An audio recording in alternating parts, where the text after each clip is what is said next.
have a lot of impact of technology, and I think at the end of every year, I sort of go back and look at what's happened during the past year.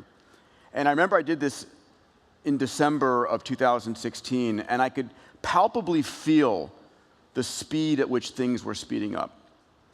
And I feel like this is something we're all going to be facing. My mom used to say that the world is getting faster, and I think that we're living in a time where what is possible is speeding up at such an accelerating rate that it's going to challenge our sense of stability.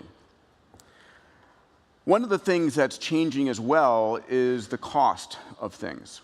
And so we talk a lot about the notion that technology is going to cause us to lose our jobs, lose our income. But there is a countervailing force that's going on right now at the same time, which is the demonetization of living. And I'd like to chat a little bit about that. And this is more to give you a sense and a feeling of something that perhaps you already know is happening, but to give you a way of looking at the world differently. So I believe we're rapidly moving towards a world where all of these things that we use, that we need to be alive, if you would, Maslow's hierarchy of needs, are very rapidly trending towards zero cost. And it's going to change capitalism in a very fundamental fashion. So there's models for what this looks like, and one of the best models, believe it or not, is the early Star Trek world. Gene Roddenberry, who created Star Trek, viewed that world as being sort of post-capitalism, where money had very little use, very little value, until the Ferengi appeared in Next Generation and screwed that all up. But at the end of the day, in a world in which technologies like the replicator exists, your ability to actually create something and have something where scarcity no longer exists, where everything becomes abundant, changes the whole economic sphere of our world. One of the technologies that is sort of in the horizon that's taking us in that direction, of course, is the whole notion of nanotechnology, nanobots. And this is sort of the Eric Drexlerian view of the future. And I know companies, Ray Kurzweil and I advise a company that's working in this specific area. And it's extraordinary to see where it can go in the not too distant future, like in the next 20 years, 30 years at the outmost, where if I have a nanobot and I ask it to replicate itself 500 times, and I give you each one of those nanobots, you then have the ability to create anything you literally want that is a function of only three things: the energy, the raw material cost, and the cost of the information. And so we're living in a world where you can have a Ferrari, a mansion, or literally anything for near zero cost. So that's sort of, if you would, the boundary condition that we're heading towards. We are, in effect, heading towards a world where a lot, not all things, but a lot of the basic things of life are going to be at near marginal cost. And a lot of what's driving this is the fact that we have faster, cheaper computers that are fundamentally driving a whole slew of technologies. And as these computers trend towards faster and faster capabilities, you've seen this chart 1,000 times from Ray Kurzweil's book, The Singularity is Near, those technologies are all getting faster. And what we're seeing is what I call the 6 Ds of exponential growth. That we're going from a world where it used to look like this to a point where everything is becoming dematerialized, demonetized, and democratized. And as we dematerialize things, as things go from hardware to bits, and the marginal cost of replicating those bits is near zero, and the marginal cost of transmitting those bits is near zero, we end up in a very interesting world. So literally, if you think about it, in the back of abundance, I go and I add up what the cost of the various applications in my phone were just 20 years ago, right? Video camera, still camera, two-way video conferencing equipment, radio, if you would, TV through YouTube, all of those things. And on the average smartphone that you might microfinance in Africa for $50, on that $50 microfinance smartphone is millions of dollars worth of hardware, millions of dollars worth of capabilities that we would have paid for just 20 years ago. And so we're heading very rapidly towards a world of dematerialization. And what I'd like to do is just take a second and look at these different fields to look at how they're being dematerialized and how they're being demonetized. So, of course, in communications and entertainment, we've seen a massive amount. Here are the numbers on communications. In 2010, we had 1.8 billion people connected on the planet out of roughly 7 billion. Today, it's roughly 3 billion people connected out of roughly 7.5 billion. By 2020 to 2025, we're going to have the explosion of a number of global networks. We've got Loon through Google. We've got Facebook with drones and satellites. We've got OneWeb by Greg Weiler and Richard Branson and Paul Jacobs that's launching a 900 satellite constellation delivering 400 megabits per second worldwide. You've got SpaceX and Elon Musk filing for a 4,425 satellite constellation. Effectively, what we're doing over the next 5 to 8 years is bringing 5 billion new consumers online. And these 5 billion new consumers are coming online at a marginal incremental communications cost. And they're coming online not like you and I did with AOL at 9600 baud. They're coming online at a megabit to a gigabit per second. And interestingly enough, the question, okay, they're going to have connectivity, but they're already going to have these kinds of devices. And at the end of the day, my expectation is they will, and most people will have them for free. Because as the cost of these devices get down to $10 or $20, unless you have one, I can't sell you anything. So I'm going to give you one of these devices so that you can buy things from me. Or the other thing I might get if I give you one of these devices is I get to collect the data. I get to collect and understand what you want, because data is the new gold. So we're heading towards a world of ubiquitous global connectivity, where the cost of that connectivity and the cost of the hardware is marginally approaching zero. We also have, on the entertainment side, of course, we've had an explosion on YouTube. This is 2014, 300 hours of video per minute. In 2015, it grew to about 500 hours per minute. But this is interesting, right? YouTube today serves up 1 billion hours of free content per day. So we're living in a world where communication is marginally free, where entertainment is marginally free. You heard a great presentation, those of you in the room, from Ramez Nam, and I'll just cover a few of these points. But we're living in a world where we have 8,000 times more energy hitting the surface of the Earth from the sun than we consume in a species. And as it turns out, the poorest countries in the world are the sunniest countries in the world. An interesting lineup there that shouldn't be lost on you. And as we look at this, 2016, the year that renewables were cheaper than coal, right? Coal will not ever recover. 25% of the world's power last year came from renewables. Nations around the world are fully divesting from oil and gas. Scotland, 106%. Costa Rica, well over a year running on renewables. Germany, in April, hit 85% of its electricity from renewables. You heard this from Ramez as well. India to only sell electric cars by 2030. As I fly, I'm a pilot, and as I fly over LA, when I look down over LA, I don't see the farms of photovoltaics or the farms of solar thermals. You see rooftops and you see tar. And of course, what's interesting is that we're going to turn all of those areas into solar collecting, right? This is a kilometer of solar road deployed in Normandy, and Tesla selling its solar rooftops. You saw these numbers, the actual number now that Ramez mentioned at 2.4 cents per kilowatt hour. And of course, to have abundant near-free energy, you need storage. Now, this is the gigafactory out near Reno. That's not news, but the fact that Elon's prediction that 100 of these gigafactories worldwide give us all the storage we need for a fully electric economy is pretty significant. Let's look at transportation. At Abundance 360 this year, I spent time with Jeff Holden. Jeff's a dear friend. He's a chief product officer at Uber. Previously, he was a chief product officer at Amazon. He's very smart.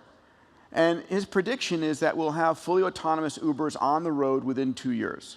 This is pilotless, driverless, fully autonomous Ubers. And as part of that, that electric autonomous cars are 10 times cheaper than owning a car. So that's a fascinating, even if it's just 5 times cheaper, 10 times cheaper, all of a sudden becomes something that if you own a Maserati or own a 5 Series BMW, you're going to park your car, you're going to sell your car, you're going to park your car, you're not going to use your car. Because when you have an autonomous electric car that's that much cheaper, that's that much more convenient, it's like you don't use your old, well, most people don't use their old film camera. You put that away and you're using your cell phone. So, interestingly enough, the question is, at what point are we going to see electric autonomous cars displace the cars on the road? Because I thought for the longest time, oil and gas was going to be holding on only because gas cars stuck around for decades at a time. But this is a photograph from New York in 1904. And if you look at this, you can spot 2 cars, 2 automobiles on the road. And I'm going to give you a chance to download all these photos at the end. By 1917, it was 100% switchover, right? We went from horse and buggy to automobiles because the value proposition was so much greater. And the question of when that midpoint took place, well, the Model T came out in 1908. 4 years later, we crossed the midpoint. And so it's interesting, and the prediction right now with Tesla coming out, with Ford and GM coming out, with Waymo now partnering with Chrysler and with Lyft, is that by 2025, car ownership will be dead. And so when you talk about the demonetization of living, all of a sudden your cost of transportation, your cost of owning a car or being chauffeured, right? Forget about owning a car. If your cost of being chauffeured around is coming down tenfold or more. I'm on the board of Hyperloop. You'll see some amazing news from Hyperloop very soon. Again, just changing the landscape of transportation. And of course, autonomous aerial taxis, right? This year, we're seeing the birth of the flying car from, Larry Page's passion with Alphabet and Kitty Hawk, with Airbus, with Uber.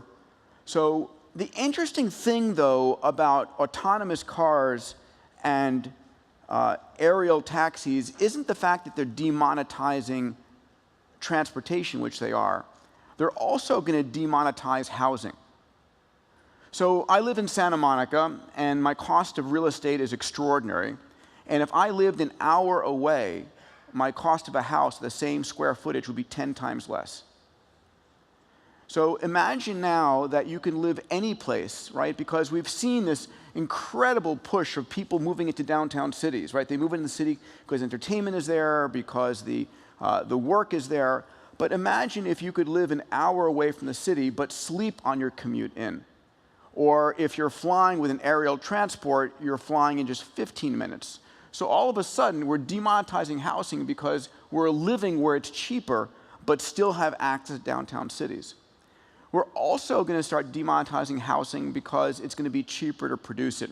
Let me share with you a short video from Abundance 360 this year with Avi Reichenthal on 3D printed houses. This is the latest. It actually happened in Thailand. This is a full-size house being 3D printed in 10 hours. Wow.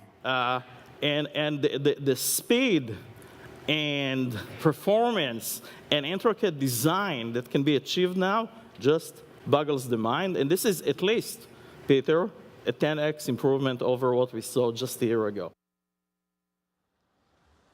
So, of course, labor is demonetizing, the labor to do repetitive tasks, the labor to stock boxes, the labor at the cashier. And what we're seeing are robots like this. Let me run this quick video, and we'll talk about it after. Non-expert can program and operate the robot. They're interacting side by side with the robot right in the manufacturing floor. So they're directly manipulating the arm and easily training the robot. So it's a dramatic expansion of where robots can be used and who can use them.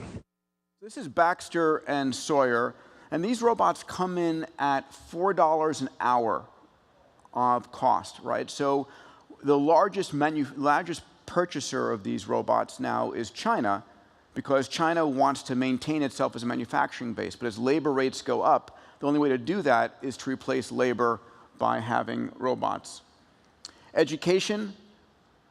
We're in the midst right now of a $15 million global learning X Prize. This is $15 million funded by Elon Musk that asks an Android software package to take a group of children who are completely illiterate and take them from illiteracy to basic reading, writing, and numeracy in the course of 18 months. And my expectation is that in the very near future, and we're talking at most 10 to 15 years, the education of the poorest child in the world and the education of the son or daughter of a billionaire delivered by an AI will be equivalent. So we're heading towards a demonetization of not just education, but the best education.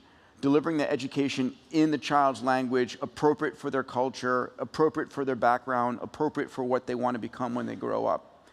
So we're going to see a demonetization of education, where instead of education costing us a fortune, education is available effectively for free in the long run. On the healthcare side, we're going to see a massive demonetization of the cost of healthcare. So this is out of Stanford.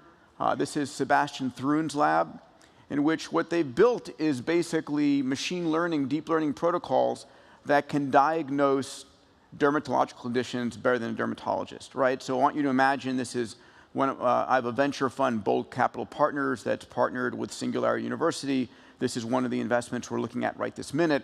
But imagine in the near future that when you get into the shower in the morning to go and take your shower, you do a spin around like this, it captures you, and over the course of time, it's able to determine whether you have any kind of, basal cell carcinomas or melanomas, whatever it might be. Of course, AI is going to be your diagnostician. When I went to medical school years ago, I remember the moment in time where I thought I had the human body in my brain. There's no possible way in the world that any physician is going to be able to keep up with the amount of data being generated. Hundreds of gigabytes of data per person. It's not even feasible.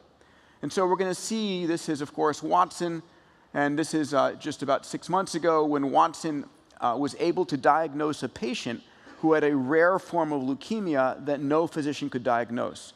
And the way that Watson did this is it had ingested 20 million different clinical data sets, and it was able to understand her diagnosis in context to 20 million others. We just awarded at the X Prize just a few weeks ago the $10 million Qualcomm Tricorder X Prize. This was the winning team, a family of physicians, brothers out of Philadelphia, that came up with a technology called DXER. And the goal here was a consumer usable system that could diagnose 15 different diseases. In the field of continuing health sciences, this is the cost of genome sequencing. You see Moore's law in white over there, and you see that rapidly falling 5 times the rate of Moore's law for genome sequencing. So in 2001, Craig Venter sequenced the human genome for $100 million. Today, the cost is $1,000. And a few months ago, Illumina, the primary company, announced its equipment that will be sequencing the human genome for $100 in 2 hours. So we're seeing from 2001 to 2017 a million-fold decrease. Again, demonetization in genome sequencing. And as we all head towards a world where every baby is sequenced when they're born, all of us are sequenced, and all that phenotypic data is combined with the genome, we're going to start to actually predict what you're likely to come down with and stop you from coming down with it in the first place. The reason healthcare is so ridiculously expensive right now is when you walk into the hospital not feeling well and you get diagnosed, it's for something that's been going on for months or years, and perhaps it's too late to fix it. So imagine instead having medicine being predictive, preventative, personalized, based on your genome and based on massive data sets. So we're going to disrupt and demonetize healthcare by orders of magnitude. And of course, the final thing is surgery. And the idea that we're going to pay, high-priced human surgeons to go and cut us open is going to be an anathema, right? You're going to see a human coming at you, and you're going to say, oh, no, I do not want that human touching me, right? Any of you who ever need surgery, you have one question to ask. How many times have you done this surgery last week? That's the #1 correlation between the success of a surgeon. If you find a surgeon who's doing 10 surgeries per day, that's your woman, right? That's the person that you want. And so when you find a robot operating system that's doing thousands of surgeries per day, and that robot is seeing your innards in infrared, in minute detail, and is able to do a surgery perfectly because it's seen every variation, and the cost of that surgery is the cost of electricity, and the capex of that robot, the cost is going to demonetize to near zero again. So I just wanted to share, I view the world as rapidly demonetizing. I see almost every area. I haven't talked about food, I haven't talked about a few other areas, and we see demonetizing trends there as well. But if you look at it, one of the interesting analogies, and I'll close with this slide. So this is the slide of when Kodak lost the game, right? So this is film photography falling off a cliff, and we're going to see this with gas cars falling off a cliff as autonomous electric cars take off. But this is back in 2011, and what's interesting is I projected it forward, and the number last year was 1.2 trillion, right? So we're going to start to see these kinds of changes where we're demonetizing and changing the game around the world. If you'd like a copy of these slides, if you text to that phone number your email and the keyword Demandis, the system will read your email, and it will read my name, last name, and send you these slides to your email.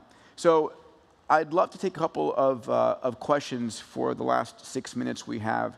I wonder if you could talk a little bit about the social dislocations that may be created by the introduction of all of these technologies. Yeah. So the big challenge in the room, of course, is that, and so when I think about AI, I am not worried about the Terminator. I'm not worried about the notion that this advanced intelligence is going to, try and destroy us. I think that's a ridiculous assumption. I understand. I am worried about the fact that we're going to have a disruption of jobs from AI and robotics. And it's not the fact that we're going to have a disruption of jobs, it's the speed at which we're going to have that change, right? In 1890, I'm sorry, in 1800, or 1810, the exact number is 83% of Americans were farmers, right? And today it's less than 2%. It's the speed at which we have that. So I'm thinking about that a lot. I don't have an answer for that.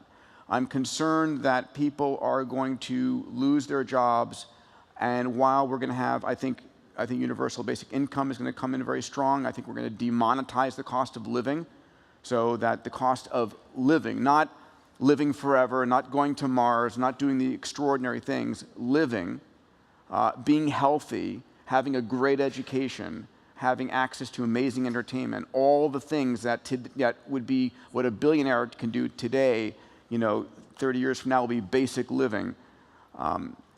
I think that we're going to demonetize those things, but people are going to have, there's going to be psychological impacts to losing my persona of, when I ask you, what do? You tell me your career, you tell me your job. So how do we connect people? And so I've been working with Tony Robbins, who's a dear friend, and talking about this. We have to change the story about who you are, what you stand for, what you do. But these are the challenges we have to face. These are the kinds of conversations we talk about internal at Singularity University a lot. Thank you for that. Another question, please, in the back there. Hi there. So you mentioned about demonetization, and it occurs to me that there are certain things what won't demonetize. I mean, I see, you're co-living, sort of the people that you spend time with on a day-to-day basis. Do you agree with that? And what else do you see as not demonetizing? So,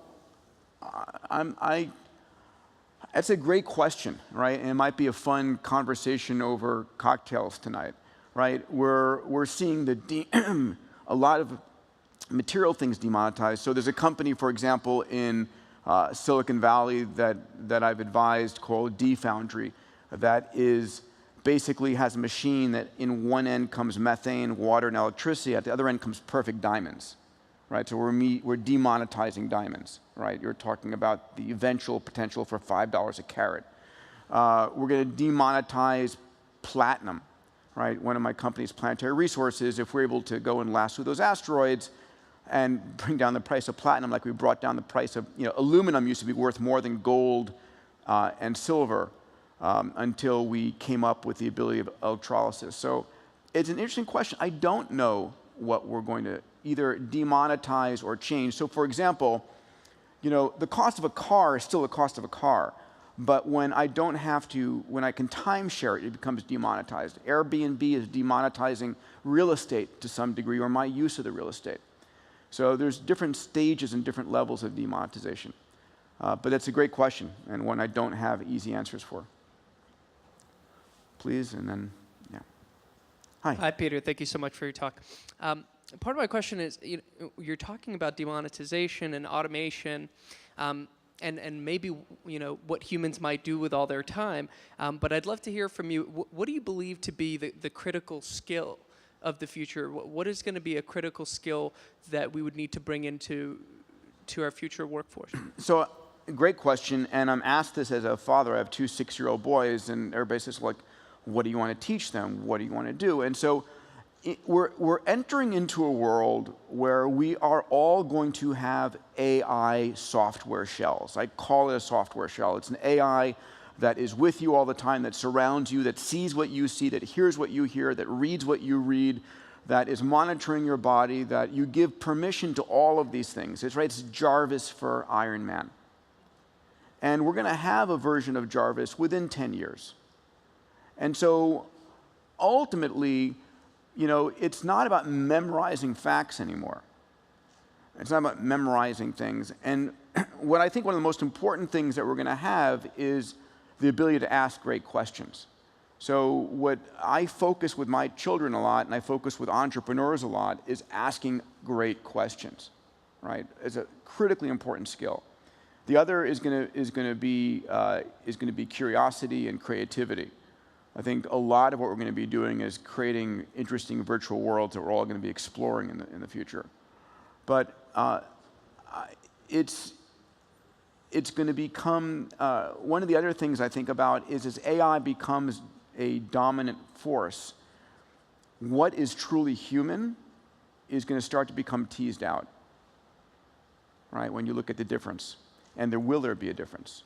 I don't know. Time for one last question. Please.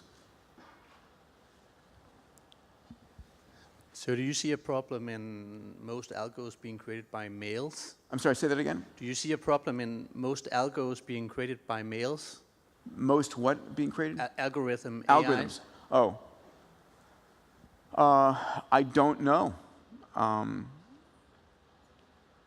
That would be interesting. I have no idea. I'm all for women to be taking over the show and running and creating the algorithms. That'd be great. The question is going to be, do I see a problem when algorithms will be created by AIs? Right? Programming computers is sort of a thing these days. So anyway, I chose to talk about this because I think about this a lot. I think about the demonetization of living. I think about it as a countervailing force to loss of jobs, partnered with UBI. But the psychological part of us humans and us needing to be proud of who we are and what we do and our place in society is one of the questions that we have to address. It's not for our kids, it's for us this decade, these next 10 years. So honor, pleasure. Thank you for joining us here, and have a great evening.